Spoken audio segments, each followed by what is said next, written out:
हनुमान जी की राम भक्ति की गाथा पूरे संसार में गाई जाती है। लक्ष्मण जी की भक्ति भी अद्भुत थी। लक्ष्मण जी की कथा के बिना श्री राम कथा पूर्ण नहीं है। अगस्त्य मुनि अयोध्या आए और लंका युद्ध का प्रसंग छिड़ गया। भगवान श्री राम ने बताया कि उन्होंने कैसे रावण और कुंभकर्ण जैसे प्रचंड वीरों का वध किया, और लक्ष्मण ने भी इंद्रजीत और अतिकाय जैसे शक्तिशाली असुरों को मारा। अगस्त्य मुनि बोले, श्री राम, बेशक रावण और कुंभकर्ण प्रचंड वीर थे, लेकिन सबसे बड़ा वीर तो मेघनाद ही था। उसने अंतरिक्ष में स्थित होकर इंद्र से युद्ध किया था और बांधकर लंका ले आया था। ब्रह्मा ने इंद्रजीत से दान के रूप में इंद्र को मांगा, तब इंद्र मुक्त हुए थे। लक्ष्मण ने उसका वध किया, इसलिए वे सबसे बड़े योद्धा हुए। श्री राम को आश्चर्य हुआ, लेकिन भाई की वीरता की प्रशंसा से वह खुश थे। फिर भी उनके मन में जिज्ञासा पैदा हुई कि आखिर अगस्त्य मुनि ऐसा क्यों कह रहे हैं कि इंद्रजीत का वध रावण से ज्यादा मुश्किल था। अगस्त्य मुनि ने कहा, प्रभु, इंद्रजीत को वरदान था कि उसका वध वही कर सकता था जो 14 वर्षों तक न सोया हो, जिसने 14 साल तक किसी स्त्री का मुख न देखा हो और 14 साल तक भोजन न किया हो। श्री राम बोले, परंतु मैं वनवास काल में 14 वर्षों तक नियमित रूप से लक्ष्मण के हिस्से का फल फूल देता रहा। मैं सीता के साथ एक कुटी में रहता था। बगल की कुटी में लक्ष्मण थे। फिर सीता का मुख भी न देखा हो और 14 वर्षों तक सोए न हो, ऐसा कैसे संभव है? अगस्त्य मुनि सारी बात समझकर मुस्कुराए, प्रभु से कुछ छुपा है भला। दरअसल सभी लोग सिर्फ श्री राम का गुणगान करते थे, लेकिन प्रभु चाहते थे कि लक्ष्मण के तप और वीरता की चर्चा भी अयोध्या के घर घर में हो।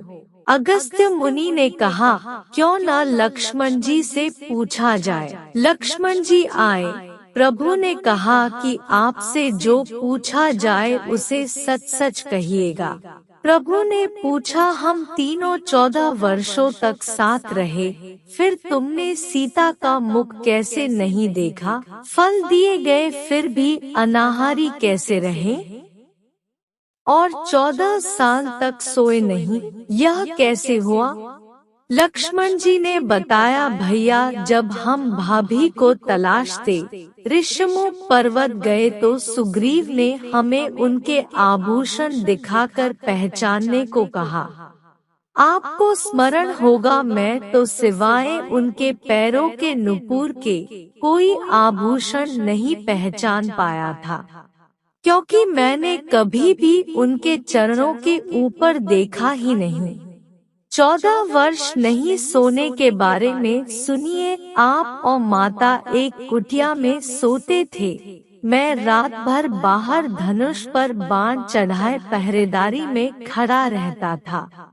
निद्रा ने मेरी आंखों पर कब्जा करने की कोशिश की तो मैंने निद्रा को अपने बाणों से बेध दिया था।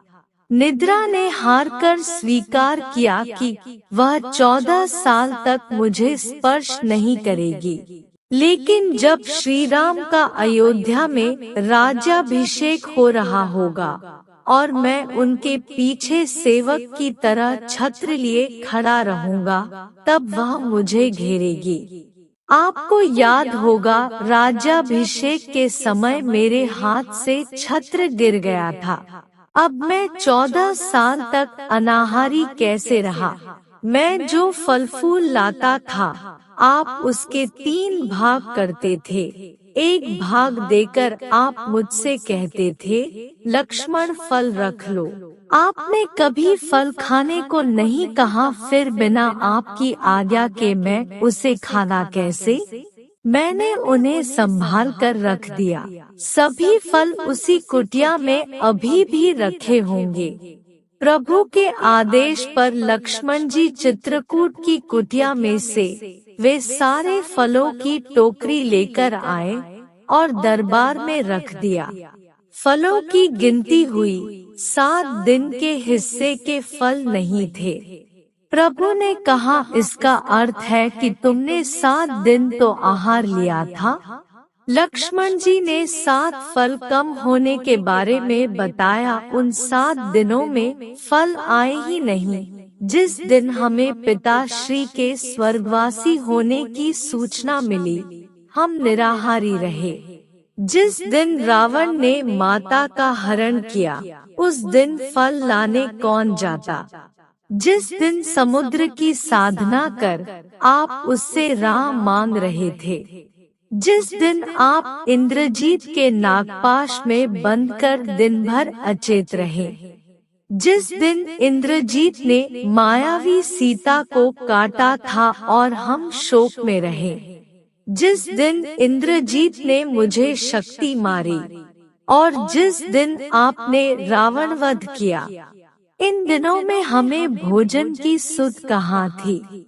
विश्वामित्र मुनि से मैंने एक अतिरिक्त विद्या का ज्ञान लिया था, बिना आहार किए जीने की विद्या। उसके प्रयोग से मैं 14 साल तक अपनी भूख को नियंत्रित कर सका, जिससे इंद्रजीत मारा गया।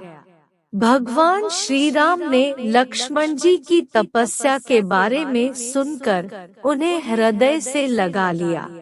कोई जड़ हृदय ही होगा जिसके आँखों से इस प्रसंग को पढ़कर अश्रु ना निकले। जय श्री राम, जय श्री राम, जय श्री लक्ष्मण।